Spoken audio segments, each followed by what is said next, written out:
to Two Roads Crossing, a podcast production of the Christian Veterinary Mission. Do you wonder how your faith fits together with your profession?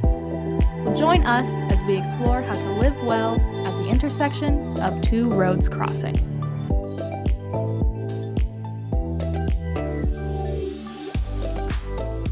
Well, hello and welcome to Two Roads Crossing, a podcast production of the Christian Veterinary Mission.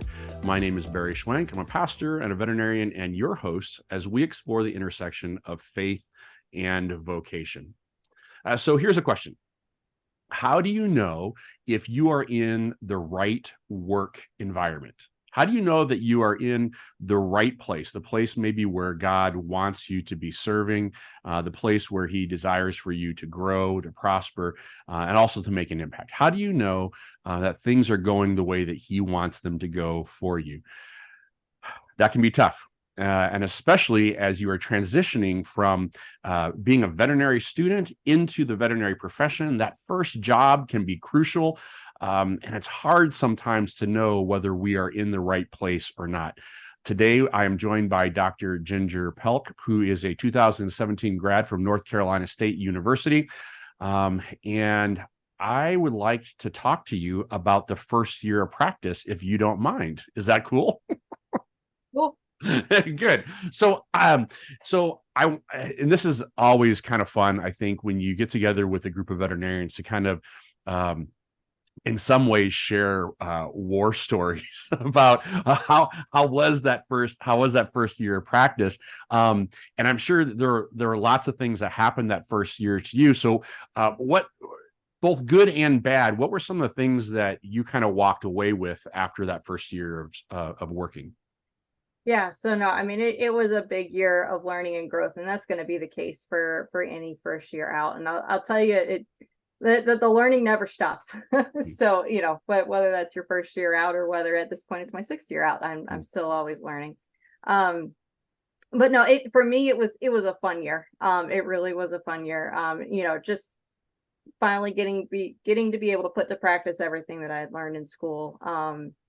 And having a community around me to kind of help and support me. I had a good workplace, or I have a good workplace that, I knew would support me if I had a call on an emergency and I didn't know what to do. I could call somebody, and they'd either be able to walk me through it or help me with it.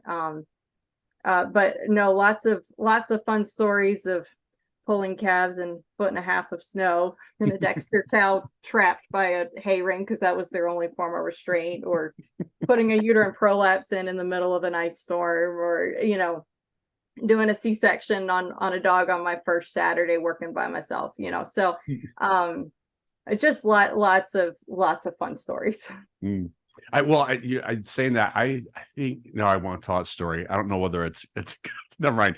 I was about ready to share a story about a uterine prolapse, but I think maybe it's probably best just left unsaid. It was also a first year experience.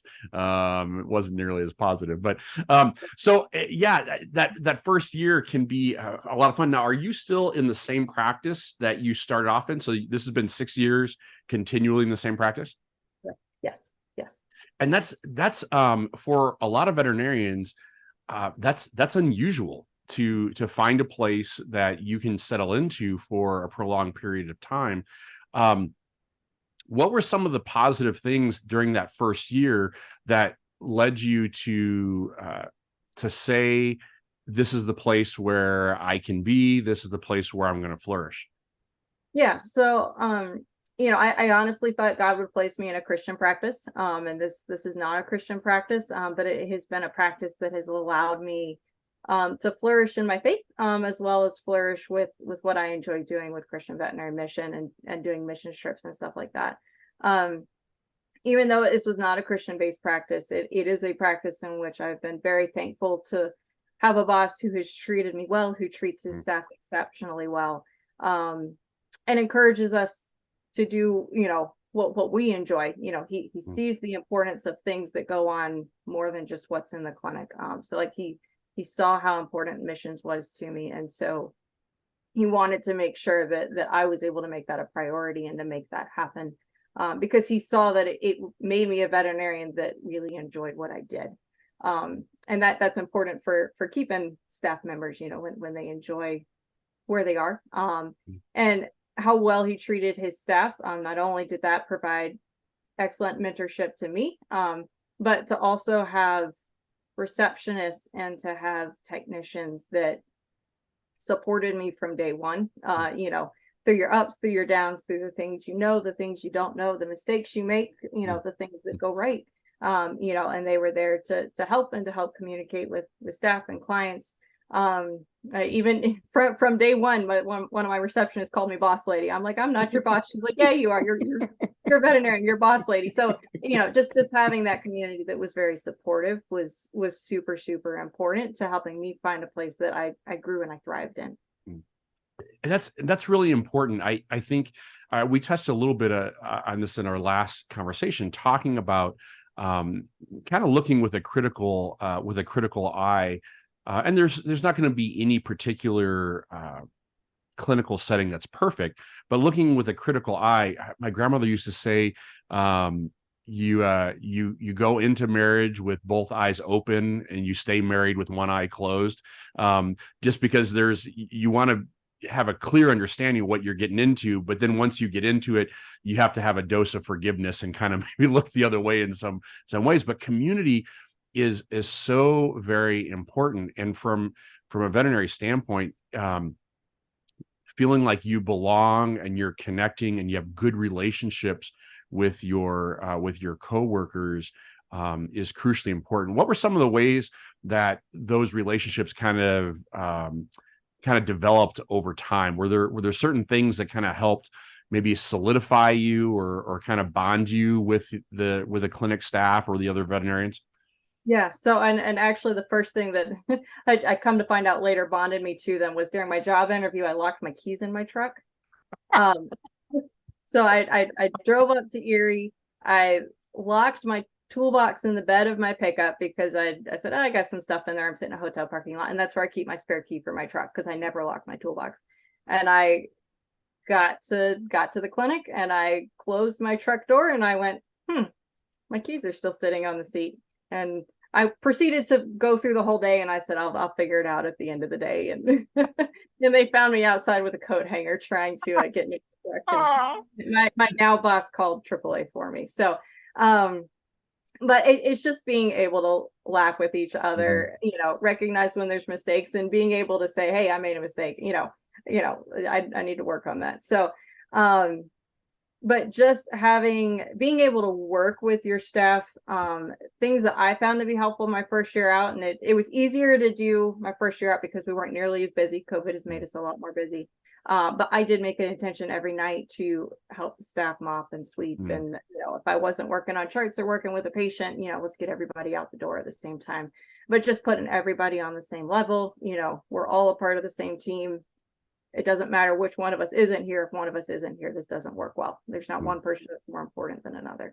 And so I really felt like that kind of helped to bond us together. And I try to do it a little bit now. It's gotten harder because we're now really, really busy. So I'm usually writing charts late into the night after everybody's left. But if I do have staff that stays for an emergency, I work hard to get them out the door, and then I finish up with what I've got going on.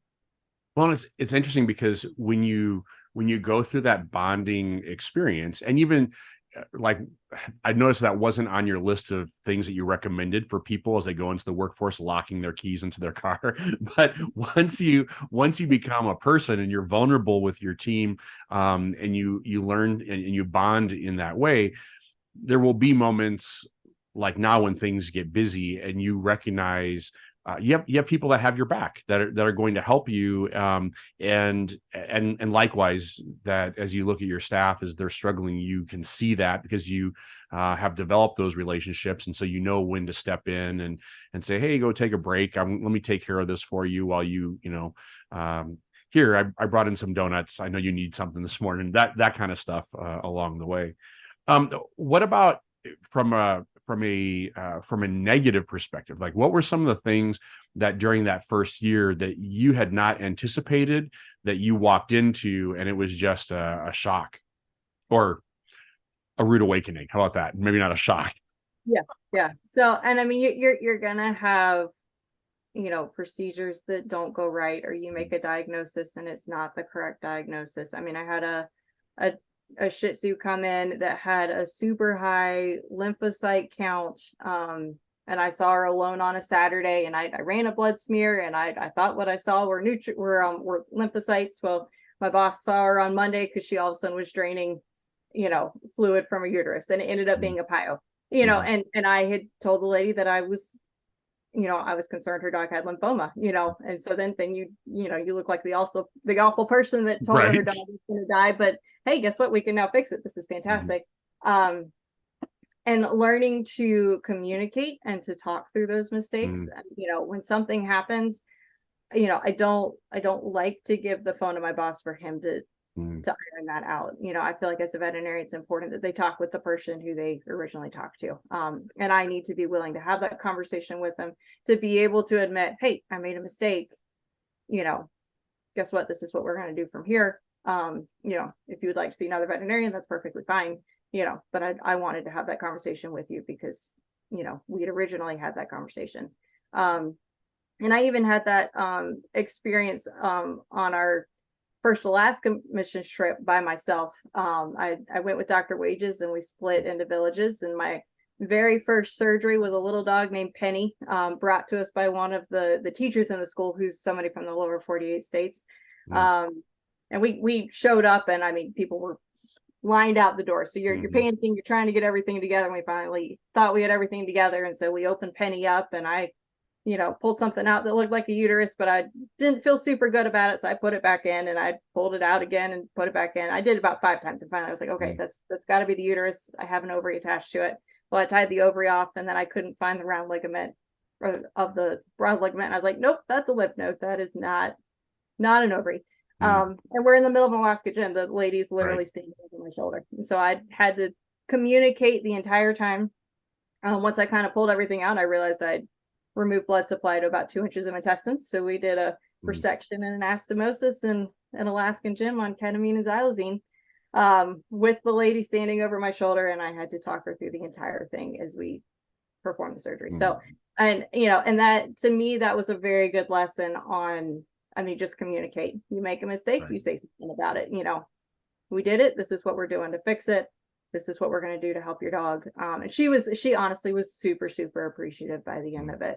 We were able to spay the dog as well while I was already in there. So I took it out real quick. And the last we knew, we left 2 days later, and Penny was eating and drinking and pooping and peeing and doing well. She knew it. We still had a couple more days before we were completely in the clear. But that was probably my most traumatic event my first year out of vet school. Yeah, those cases sometimes can really shake you. The first, you have memories of the first dog that you've done everything for, that you still lose. You have memories of the ones that you make mistakes on, and you have to go back and own up to them and try to make them right. And that can be really hard, especially since a lot of veterinarians are type A personalities. We're very task oriented. My worth is in what I do, and if I can't do this, it can really shake you. How do you navigate through all of those things your first year? Yeah. So, and honestly, and you kind of touched on it there, I feel like our 2 biggest problems as veterinarians can be pride and anxiety. You get some cases, they go right, they go really well, and you say, hey, I got this. I know what I'm doing, and then God says, no, maybe not, So, and then, and something doesn't go right. And so then there's some anxiety that comes along with that, and stress that comes along with that. And the important thing is your faith. Your faith has to be key. It has to be important. You have to be making time for it, because if your worth is based on your successes and failures as a veterinarian, your life's going to be a roller coaster.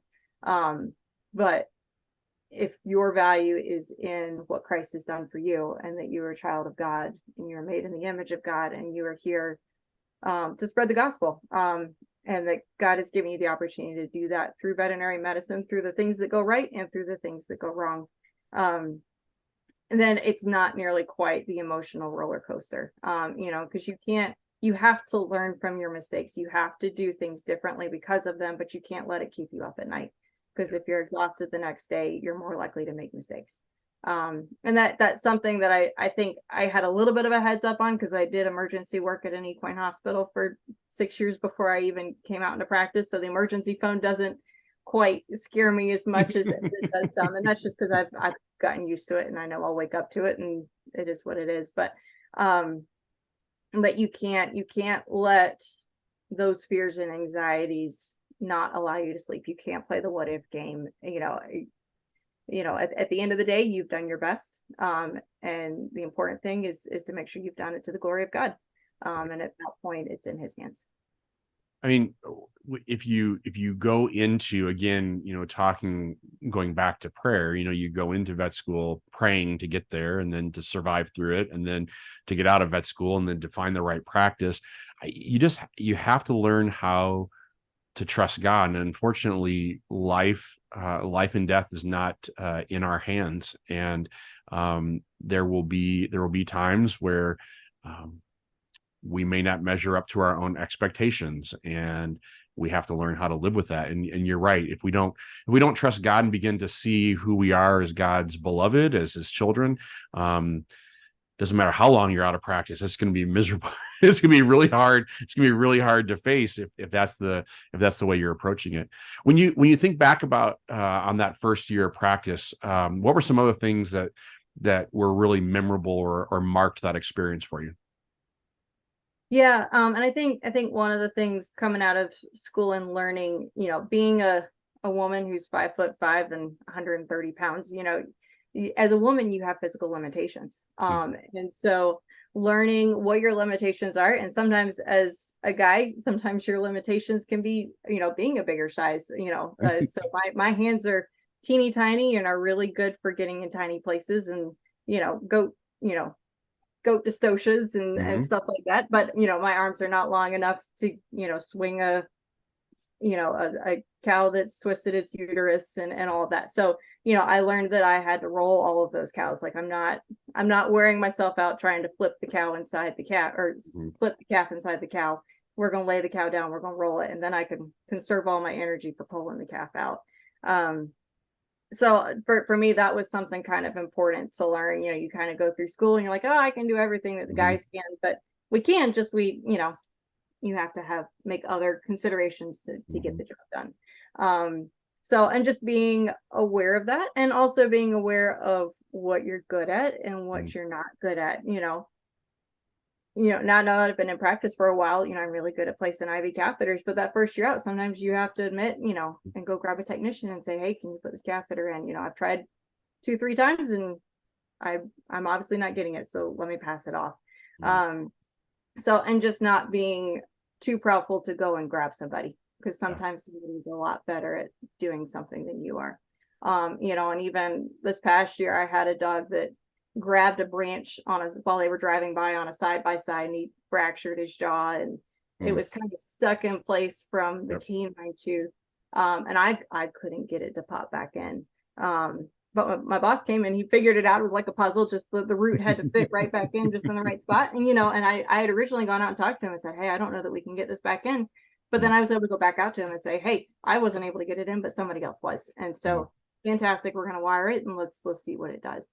And people appreciate that. People appreciate being told, I can't do this, but somebody else might be able to, or I don't know the answer to this, but I'm going to go find it out for you. I've found that a lot of people really appreciate that. And that's the nice thing also about being in a multi-doctor practice, because I can say, I'm going to take your dog in the back. I'm not quite sure what's going on, but I got 3 other vets in the back, and we're all going to take a look at it together, and we'll come back with a consensus and make a plan from there. Well, that also goes a long way with your team building too. The idea that you can support one another, and to feel like you're not alone through all of it. It's good to have that kind of dynamic. And the physical limitation thing, that speaks actually to a lot of different things, because no matter who you are, you're going to find that there are things that are just going to come really easy, things that don't come easy. My first anal gland expression was a Chihuahua named Sebastian, and I had to learn how to do those with my pinky. Had never learned how to do that in in school before. And so you have to learn how to say, yeah, I can do this, or maybe I won't be the best for this. Maybe I need somebody else to do this.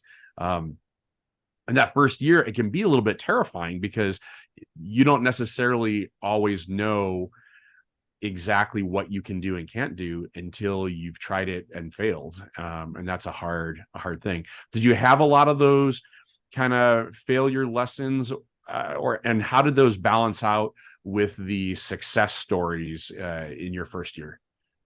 Yeah, so I know I had a good balance of that. I know, like, my first Saturday by myself, we had a C-section, and it was a Rottweiler that came in, bred with a German Shepherd, had been in labor for, I don't know, since like midnight, the night before, and they brought it in, and we opened it up. I had done a C-section the week prior with another vet, so I was like, oh yeah, no, I got this. We can handle this. So, but we pulled everything out. There were 11 puppies total. 2 of them had come out, so it was 9 gigantic puppies. And so I very quickly called a tech. I was like, I need an extra pair of hands. This thing's going to the table. And it ruptured inside the abdomen just because she'd been pushing for so long, and it was friable and all of that. And the dog actually did very, very well. I mean, we flushed the abdomen. I told one of my techs who wasn't scrubbed in, go and collar, we're spaying her dog. Like, there's not much else I can do. So in that situation, it did work out. It's one of those things where all of a sudden your stomach drops and you go, oh, shoot, but also just keeping your cool and working through with what you've got. But you have the C-section the week prior that went perfectly, and then you have the one on that day that doesn't go perfectly, and you talk them through what happened, and you talk them through the potential complications, and these are the things to look out for. And then I think my first Thanksgiving, I had a dog that ate a Prezi, which is it's kind of like a tampon, but a little bit differently, and she'd eaten so one was stuck in the stomach and one was stuck in the intestines, and the strings between the two locked and cut through intestines. And we'd originally seen the dog for a potential blockage or for GI upset, and you couldn't really see it on X-ray. There wasn't much gas or anything like that, and she didn't call back until 3 days later to say that the dog wasn't better, even though we had called her the next day. And so we took him to surgery on day 4 or day 3. And at that point, it had cut through the intestines, and we did everything that we could to, try and resect and flush and all of that. And, I kicked myself that we didn't see it the first time, but it's an absorbent material. So fluid and water's gases moving through it. But, it's one of those things that you kick yourself on, and we did what we could. And unfortunately, it's a dog that dies, and, you call the owner the next day and you say you're sorry and express your condolences, and you keep going on with the next case. But it's definitely lessons learned first year. And that's a really hard thing. I think, the transition from being a veterinary student to being a doctor, that weight of responsibility, and even the expectation that we have, of ourselves, carrying that weight, even whether it's something that we've done, whether it's out of our control, it doesn't really matter. I mean, we still have this, this great compassion and desire to heal, and facing that on a pretty regular basis can be overwhelming for a lot of people. What are the things that when you think about your first year, what were some things that happened maybe that defined who you are as a doctor now? And I think some of it comes through those mistakes, and learning how to respond to them, and being able to communicate with clients through difficult situations. That's a hard thing. They kind of teach you how to communicate with people in vet school, but not, until you're sitting in the room with somebody that you have to tell them that their dog is dying of cancer. It's not really something that you can practice with, or practice for super well. But I've learned that people do appreciate the honesty and the openness, whether it's a mistake made or whether it's just a difficult conversation. And then also, and some of this I've learned with missions trips, just sitting down and talking with people and listening to them and listening to what they have going on. And, people really appreciate that, instead of coming into the room already with your mind made up of, I think this is what this dog has. Let me get it out of the room real quick and we'll get it diagnosed and send her home. But sitting down with the owner and listening to their concerns and, everything that's been going on. And sometimes you get family stuff with that, I've been struggling, we just had a baby, we're struggling with adjusting to that. And so the dog's doing this because of that. And I don't know what to do about that, but it really is, just learning to communicate with people and being open and honest with people and listening to what they have to say and making them feel like their concerns have been addressed, even if it's not something that you think is a major issue. You think, there's something else going on, but they want to feel heard for the concerns that they brought forward. Well, and I would imagine, you mentioned early on talking about the team and the interactions and the bonds that you have with the clinic staff. And then also, when we open this conversation, the question is, how do you know that you're in the right place? And what it kind of sounds like to me is that even as you were navigating those challenges, what you had was the support and the encouragement and the mentorship of the team around you, so that even though you had these difficult things that you had to face, you had a community around you that helped you navigate that. And for someone who maybe is wondering whether they're in the right place or not, a lot of that again comes down to, it's not necessarily how many bad things have happened this year, but whether or not you have the support of the people around you.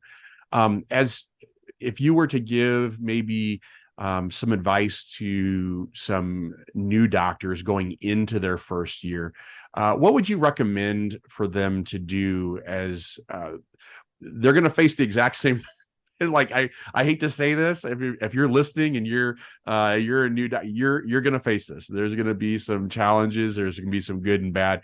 What kind of advice would you give to someone to help them be successful through that first year?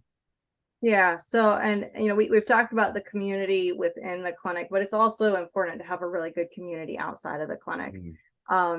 So, I've got a group of friends, I've got somebody that I call for just everyday life stuff. I've got somebody that I call for horse and dog and cat stuff. I've got somebody for livestock, and I've got friends that I'll call for, like, if I get something weird, exotic that comes in. But, right now as a student, you're in the biggest community of veterinarians that you will ever be in, and make friends, make connections.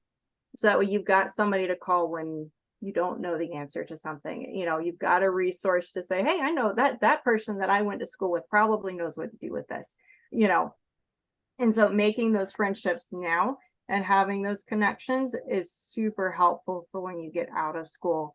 So that way you can call for advice on cases, and then you've also got those friends that you can call and you can say, hey, this has been a really frustrating week.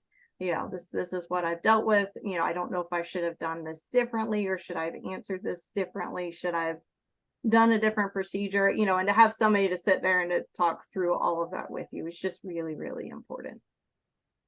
And to some degree, that's what the body of Christ is supposed to be, right? We're supposed to be encouraging, supporting one another. And if maybe you're not a new veterinarian, maybe you're not a vet student, maybe you've been out for a while and you find yourself feeling rather isolated and alone. I know it might feel challenging, it might feel difficult, it may even feel embarrassing, but reaching out, it's never too late to develop that community. And there's plenty of folks right here in the Christian Veterinary Mission.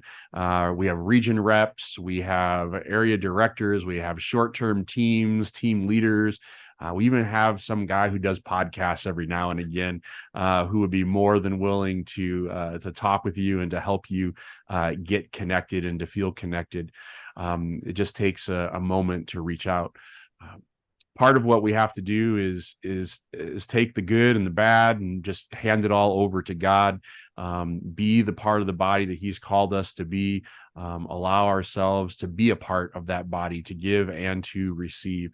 And within our profession, within our personal journeys, within our relationships, within our spiritual walk, as we turn all of those things over to God and just trust him, we're learning how to live well at the intersection of two roads crossing.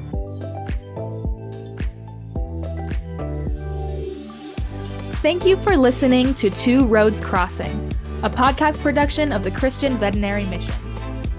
If you are blessed by this content, like and subscribe so that you are alerted when new content is released.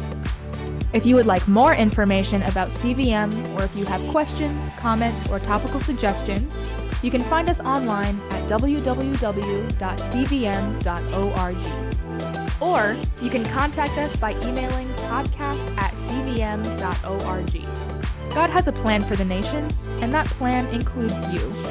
We pray that CVM has encouraged you to live out your calling with confidence and competence. So, until next time, may the voice of the shepherd ring loud and clear as you follow him in faith to the intersection of two roads crossing.